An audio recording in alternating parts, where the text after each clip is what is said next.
All right, we have one more presentation. This final presentation will be on active matter for chemical decontamination. Eric Langwarand with the U.S. Army DEFCON CBC. Dr. Langwarand has his BS from Towson University in forensic chemistry and chemistry. Also has a PhD from the University of Maryland, Baltimore County in chemistry. He's a research scientist in the chemical analysis physical properties branch. His research revolves around explosive anomaly detection, vapor detection, and chemical surface detection. So let's welcome him.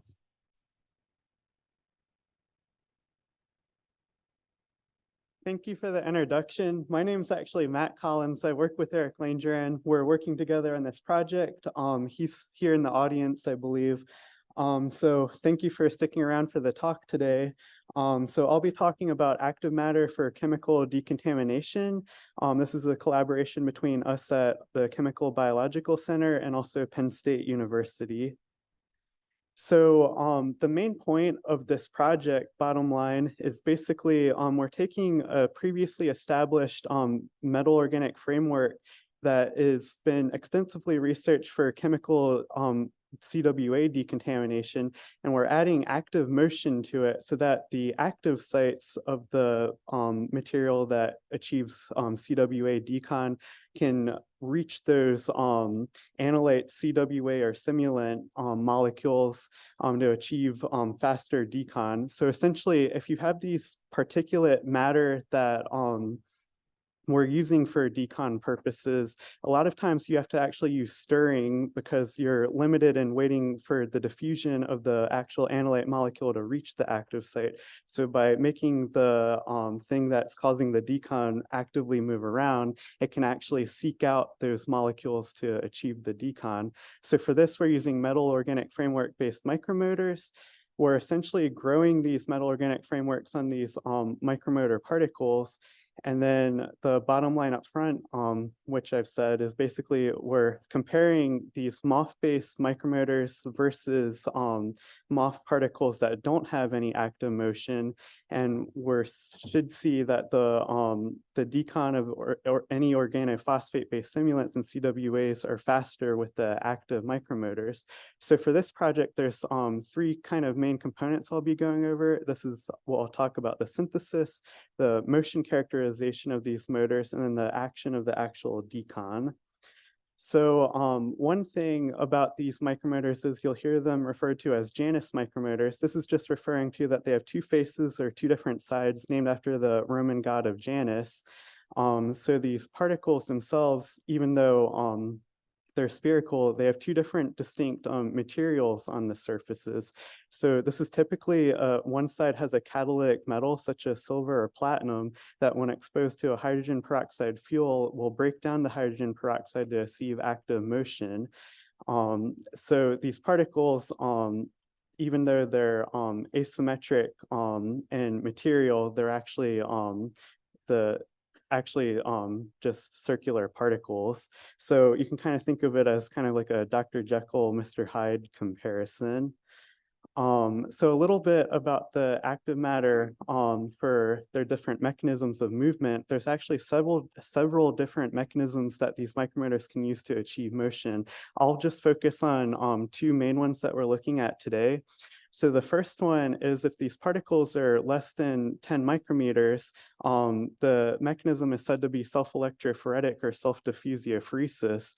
Essentially, when you have this catalytic metal side to it of this platinum on the one side, you have, when it's put in hydrogen peroxide solution, that platinum will actually decompose the hydrogen peroxide, and either the proton gradient or the molecules of hydrogen or water and oxygen will actually cause the forward motion of the particles. If these particles are greater than 10 micrometers, the platinum will actually nucleate the production of oxygen bubbles to propel these particles forward, kind of like a rocket ship. And so basically with these two, all these different mechanisms, we're essentially turning chemical energy into motion with the mechanism dependent on size.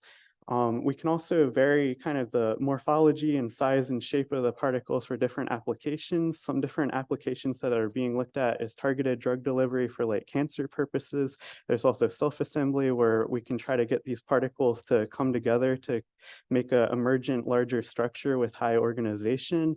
And then another application more relevant to today's talk is looking at pollution mitigation, which this can be for water treatment as well as chemical CWA decon.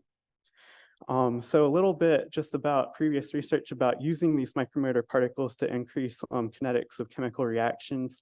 I got a couple different examples here. On the left here, we have an example of just micromotors without any MOF. And what they were looking at here is that when they had CWA simulant in this mixture and they had OH minus nucleophiles, the stirring from the micromotors were actually able to increase the rate of the Decon reaction. So the graph over here is essentially showing the formation of the breakdown product of the simulant. And so without any motors on the time scale they're looking at, they don't see the formation of the breakdown product. And when these micromotors are added, it causes stirring so that the nucleophiles can meet the CWA simulant at a faster rate to cause the decon.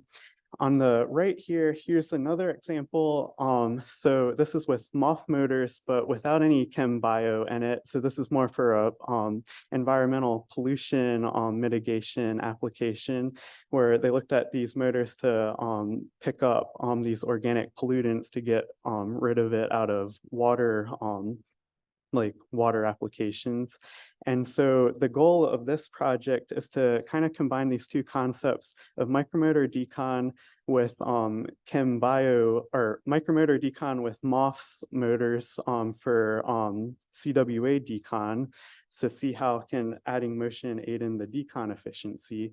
So why are we using metal organic frameworks? They have really high porosity, so they have really large surface area so that they have a lot of active sites, which has been well established for previous research looking at decontamination for CWA, pollution mitigation, and that kind of thing. For this project, we're actually using UIO66 zirconium MOF, which is a well-established MOF for CWA decon. There's many types of MOFs out there with different advantages, but the goal is that anything we see for the UIO66 MOF should be applicable to any other MOF out there. So this is how we actually synthesize these particles. We're taking silica or polystyrene microbeads, and we are doing a UIO66 synthesis. So then we're getting individual particles to grow on the surface of the silica beads themselves to form a nice core. And this is actually done by the silica beads have an amine group that actually link to the UIO66 to anchor it on the particle.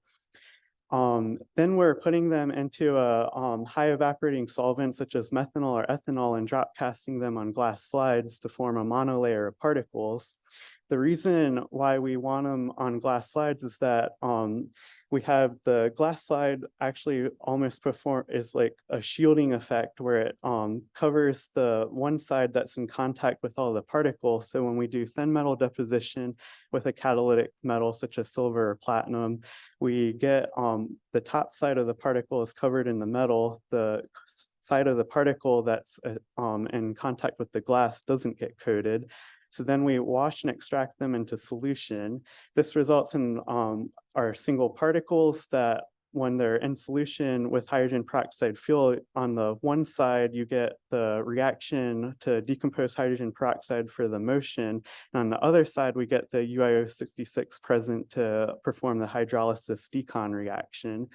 So here's an example of these are metal covered polystyrene beads under SEM and under the microscope. You can kind of see under the microscope that you'll actually be able to see the distinct metal coated side, which is the darker side, and the lighter side is not coated by metal. So we've looked at different sizes of these particles and their motion, and what we generally see is the bubble propelled motors with surfactant move incredibly faster compared to the electrophoretic. So the bubble propelled motors move at a few couple hundred micrometers per second, while the electrophoretic motors move on the order of 7 micrometers per second. In theory, this should mean that the bubble propelled motors give greater faster decon because they're moving faster, but we're not counting out the electrophoretic motors just yet because there may be certain environments and applications where having particles that aren't accumulating bubbles in solution may be more beneficial. The shelf life of these motors are decreased after about 25% over the first couple weeks. This is one aspect we're currently working on to try to increase the shelf life of the motor movement. Here's a graph showing a comparison of the speeds of 1 micrometer and 3 micrometer motor particles. And what we generally see is that these smaller particles move faster as long as you're staying in the same movement mechanism. When you move to a different movement mechanism, it can, as we see in the earlier graph, it can inherently be faster. So if I don't know if I have a way of clicking the video here, but yes. So this is a video of showing these bubble propelled motors, and what you see here is that they're moving in different directions, and they form kind of a bubble tail tracing out the last couple seconds of their trajectory. And one key thing to note is that you can tell these are micromotors because these particles are moving in different directions independent of each other. So yeah, that's what they look like. And then getting into decon data. So what we have here is that we've been starting to look at these 5 micrometer MOF motor particles and comparing them to just individual MOF particles that are just by themselves, not on any silica. And this is with and without hydrogen peroxide as the fuel source. What we do see overall is that this top line is actually the MOF motors with 10% hydrogen peroxide, and it's showing the fastest rate of decon. And this is about 2 times faster than what we have for the MOFs by themselves with hydrogen peroxide. One thing I will note with this graph is that the MOFs by themselves are at a much higher concentration compared to the motors. So one thing we're looking at in the future is trying to standardize more of the concentration of the MOF by themselves, not as motors, with the MOFs as motors, so that we can get a more better comparison. And we'd imagine that this difference would be even higher because of that. And then these particles without any of the hydrogen peroxide fuel, it's about a magnitude or 2 less in the decon rate. So then this is an SEM of the actual MOF-coated particles. And what you see here is that there's great texturing from these resultant particles that have grown on this silica particle. And we've compared this also to the XRD of the UIO66 library for XRD and the peaks match. So we know we have the UIO66 MOF. And one thing I'd like to get into about thinking about the texturing of the high nano texturing of this MOF surface is that since we're coating them with metal, we can get plasmon resonance with these particles is one thing we're starting to look into. For right now, when we have the silver and MOF on the surface, we get a plasmon resonance peak at about 388 nanometers. So this implies that we can start looking into maybe simultaneous sensing and decon applications where we can try to see that these particles actively decon in solution while also being able to monitor how much of the simulant or CWA is still present. Note that there aren't any real lasers currently at this wavelength. So one of the things we're looking at is trying to see what we can do to shift the plasmon resonance peak so that it can be more, use a more real world applicable laser. So the path forward also, we're still working on looking at these producing the more of this decon data. And one thing really focusing on right now is trying to do an in-depth study to compare the particles we synthesize and Decon results with the particle synthesized and Decon results of our collaborators at Penn State.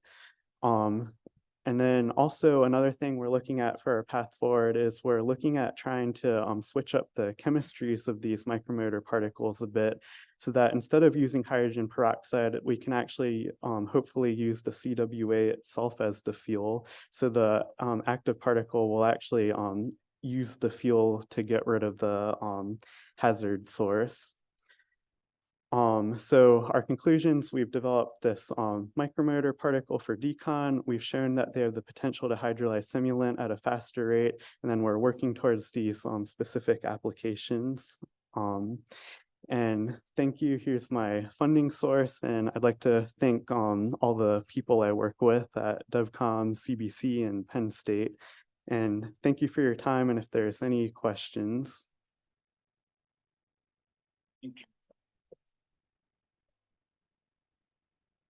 Thank you, Dr. Collins. My apologies No worries. leaving you out. You were on the back of my No page, worries. so thanks for the self-introduction. Any questions from the audience? Thank you. Great talk. And I have a question like, what are the challenges or limitations associated with integrating MOF-based micrometers like into standard Decon protocols for chemical warfare agents? Yeah, Thank you. so we're looking at one thing we're working with right now is we're really working with these are 1 milliliter solutions, which of course is not really what you'd see in the real world. So one thing we have to think about is trying to scale up, just being able to synthesize enough material to do like maybe a whole vat of, I don't know, contaminated liquid. Ideally, that's one thing we're figuring out, and ideally, hopefully, we're hoping that maybe it's just like the soldier, whoever is running this process, could maybe only needs to pour in maybe a few milliliters into a contaminated liquid source, and then hopefully it would be able to take care of the contaminated solution. But that is one thing we're working on. Any additional questions? Virtual questions? No? Okay. Well, thank you, Dr. Collins. Let's give another round of applause.